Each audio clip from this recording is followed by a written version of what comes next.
落ちた競合飛べないカラス What's up guys, it's Son Blackwing here with my updated Blackwing deck profile. So the ban list just dropped like 1 week ago and I was really pleased that it was actually a kind of a great list in a long time.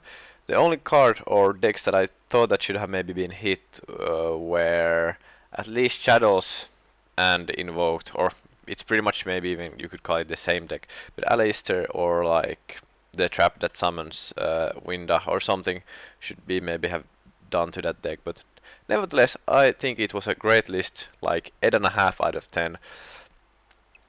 Of course it could have brought back some nice cards, but nevertheless good list in my opinion overall.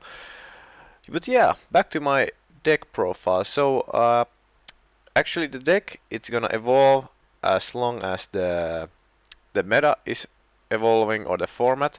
So basically, before starting this and going through card for card, this is now a version that is super vulnerable to Veiler and Infinite Impermanence, and those hand traps are really good this format. So if they are being like played heavily against the meta, then this build will change a little bit, because then you need to play around those two, or basically your Vice Tricks cannot get Veilered or Impermanenced, or you pretty much lose the game because you can search for the Soul Shave. So then this is gonna be dropped for the Phantom Knight spell card that can pretty much do the same thing, play through Veiler and Impermanence. But yeah, other than that, I haven't changed too many cards here, but I'll tell you what I've changed. So 3 Simons, super basic, 3 Chris, super basic, 3 Bora, super basic, 3 Zephyr, super basic, 3 Gusts, I'm coming to him back soon, but also I think super basic, 2 Gales, I'm actually coming to him back as well soon. 2 Ousters, you can't play too many normal summons. I think 5 is enough, sometimes even maybe a little bit too much, even though you have 3 Allures and 3 Simons. And only 2 Harmadans. And why only 2? Well, if you would only play 1 and you would have it in the opening hand with Simon, and you need to banish it, you can't, search for Ouster which summon back Harmadan, and then if you would only have 1, you couldn't summon the second one, which would go for Djinn Buster. So you need definitely 2, but not maybe 3, because the issue is that basically with this deck now, you can only go for Djinn Buster if you have like a normal Sephiroth opening hand, while you have Gust, because Gust is the first card that needs to be special summoned to the board. So basically the only card that you can search with Whirlwind that goes into Djinn Buster is Harmadan. So basically you don't want to max out Harmadan to have him in the opening hand, because that's basically the card you want to search with Whirlwind or whatever. And yeah, the one Harmadan was actually just dropped for 1 Gale, so I think that's a reasonable cut and change, because you still need a lot of monsters in this deck. It's the worst feeling when you open up Simon and no Blackwings.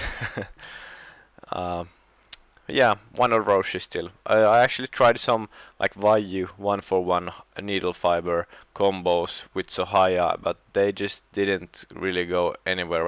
I actually tried to come up with some needle fiber combos, but I just couldn't come up with any good ones, so I'm sorry about that. But maybe when we get like some support or some tuners or something, the combos would get better. If we would just get Steam back, that would be like insane. I don't know, maybe Steam could get like, it would completely change the build. But nevertheless, 3 Allure of Darkness, really good. I was also testing Pot of Prosperity, but at 2, and I cut it like Upstart and something else for it, but they clogged maybe a little bit too much with 3 Allures. And then again, yeah, I don't see Prosperity as a bad card, but it's just something that I want to point out, that it's really good if you can hit with Prosperity the missing card like Simon or the level 2, so you can play through Nibiru. But yeah, it's an interesting card. Sometimes it's good and sometimes it's just awful. But yeah, one upstart because 39 is better than 40, at least when you want to hit cards like Simon or get them to your hand. Then called by the Greys, I was basically just thinking that if I have like 3 Blackwings, let's say 1 Gale, 1 Bora and 1 Chris, and then I draw like an Radian, what is the 5th card I would like to have that could help me play through Ash? So it's called by the Grave. And then the basic Phantom Knight engine, in my opinion. So basically, as I already said, this one is gonna change for the other Phantom Knight, Force Knight. I can't remember the name of the card, but something Phantom Knight. You know the spell. That's gonna change for that if the format goes to a format where Veiler and Impermanence is heavily played. Then I have this guy. Yeah, pretty standard. And actually, I set Radiant to my main deck and cut the Calico Crows because I feel like if you're going second, these are just not the greatest. It's just basically an extender that really gets you nowhere, but this can eat up a Apollousa or something. And when you're going first, you can always discard it away with Allure. And when going second, you really want to dig for this with Allure, so, or in most of the cases. So I think he's good at 2. And I'm actually still playing Gamma as well. It might be that this is not the best hand trap of the format, but you can decide whatever you want to play here. It doesn't have to. I would heavily recommend Radiance, but it could also be like 2 something and 2 something more, like 2 Vaders and 2 Ashes or whatever. But right now I'm playing this, and this completely depends on what's good in the format, what these 4 spots are basically.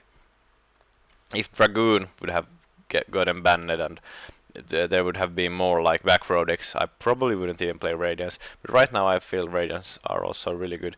And Radiance are of course sided out when I go first, and pretty much just for these, so I can go for Djinn Buster more consistently to block Nibiru or whatever hand trap out from the game. But yeah, the extra deck we have, it's pretty normal, or at least in my opinion, nothing has changed here too much. Actually, here I dropped the card that can prevent like targeting cards, and replace it with Nightmare. I think Nightmare is, if you brick, it's maybe a better card. If you just have like 2 Blackwings, or you get somehow Veilered or whatever, you can just make Nightmare from your 2 Blackwings. And that's for some decks it's really hard to just play True Nightmare. But yeah, then we have of course Raiders Knight and Time Thief Reader. Actually, if you brick, this is also an interesting hand. If you brick, you open up like with Gamma, with Shade, with Chris and Radian, and let's say like Driver, like a brick hand. You can just make Time Thief with Chris and Shade, and then you have that 1 bounce. You can take 1 card from the top of the deck in the standby, and then you can play in a way where you can bounce their normal summon, and then if they activate and banish this card, and then if they activate any monster effect, you can just play Gamma because you don't control any monsters. So of course it's not the optimal hand, and it's kind of a brick, but it can also save you in that way, which is nice. Then of course Blaze Falcon with Raiders Wing and Raiders Knight, which is really nice. Arsenal Falcon, Kaliuga. These 3 here are also really optional depending on what you want to play. I would recommend Full Armor Master. Nothing is, well, nothing. If you're going to time in some tournament, you can always burn for 800, which is nice. And Savage Dragon is for some combos where you don't have to, where you open up Simon and you don't have to use your Ulster for the like Wystrix Raiders Knight combo. Then you can end up on a Savage Dragon as well, which is nice. And for the side deck, this of course completely depends on what you're playing against, what you think you're playing against. But this is like a kind of basic side deck in my opinion. So Calico Crows when going first, Prohibitions when going first. Prohibition usually, it really depends on what I'm playing against, what I think they side. Sometimes I call Gamma, because if they Gamma the Simon, that really hurts. And sometimes it's just Nibiru if I can't create like a Djinn Buster that would save me from Nibiru. And then these are like going second cards, so basically Droll and Lockbird, pretty good against almost any deck, meta deck this format. Dark Ruler no more. Two Twin Twisters, one Feather Duster, and one Red Reboot against back row decks. So yeah, I hope you enjoyed it. Of course, as you see, it hasn't changed a lot because the format hasn't changed that much. The best decks were just power creeped, and I think Engage came back, so that's maybe the biggest thing that happened, that Sky Strikers actually became like playable. But then again, Full Armor Masters like Sky Strikers a nightmare because they have a really hard time getting over it. But yeah, I hope you enjoyed the deck profile. If you have any comments or questions, as usual, comment them down in the comment section below. I'm happy to answer them, and I always like when there's some discussions in the comments. And yeah, thank you for watching, and I'm out.